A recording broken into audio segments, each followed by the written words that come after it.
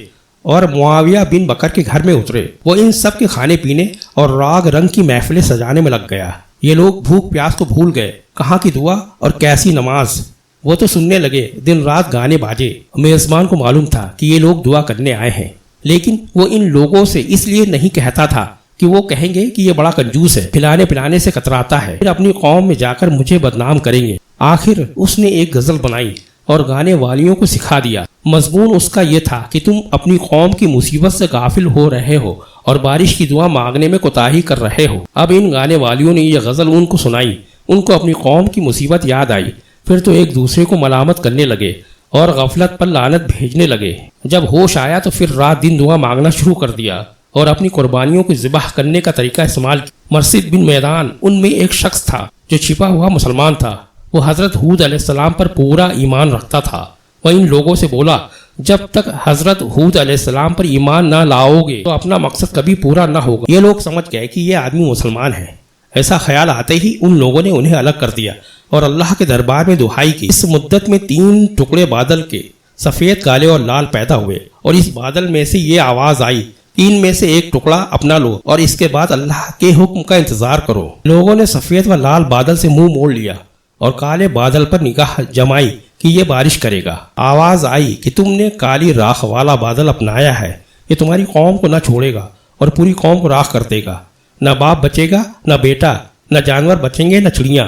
اللہ تعالیٰ نے اس کالے بادل کو عاد پر روانہ کیا اور ہود علیہ السلام کے مخالفوں کو اس آسمانی بلا کا نشانہ بنایا۔ جب قوم والوں نے دیکھا کہ کالی بدلی آئی تو انہوں نے خوش ہو کر دھوم مچائی کہ اس سے ہماری امیدیں ہری ہوں گی اور ہماری تمنائیں پوری ہوں گی، لیکن یہ خیال ان کا صحیح نہ تھا۔ اس بادل میں اللہ کا عذاب چھپا ہوا تھا۔ یہ دشمن حضرت ہود علیہ السلام کو مذاق اڑایا کرتے تھے کہ اگر تو سچا ہے تو ہمیں اللہ کا عذاب دکھا۔ چنانچہ اللہ کا یہ عذاب آ ہی گیا۔ کالے بادل کی شکل میں یہ زبردست آندھی تھی، انہیں تباہ کرنے آئی تھی۔ جب حضرت ہود علیہ السلام نے دیکھا کہ اللہ اب اس قوم کو تباہی کر دے گا اور عذاب آ چکا ہے تو اللہ کے حکم کے مطابق 4000 ایمان والوں کو ساتھ لیا اور باہر نکل آئے۔ ایمان والوں سے بولے کہ یہ ریکھا جو میں نے اپنی انگلی سے گول گول بنائی ہے اور اللہ کے حکم سے اس کو اس میں بٹھایا ہے تو جو اس میں رہے گا اس عذاب کی آندھی سے بچا رہے گا۔ ہم والے بھی اس مصیبت کو تماشا سمجھ کر جمع ہوئے اور اپنے بال بچوں کو بھی ساتھ لائے۔ اتنے میں آندھی کے تیز جھونکے چلنے لگے۔ یہ جھونکے اتنے تیز تھے کہ ان کے مردوں، عورتوں اور جانوروں کو اڑانا شروع کر دیا۔ وہ کنکریوں کی طرح ادھر ادھر سے گرنے لگے، گھائل ہونے لگے، جانیں بھی جانے لگی۔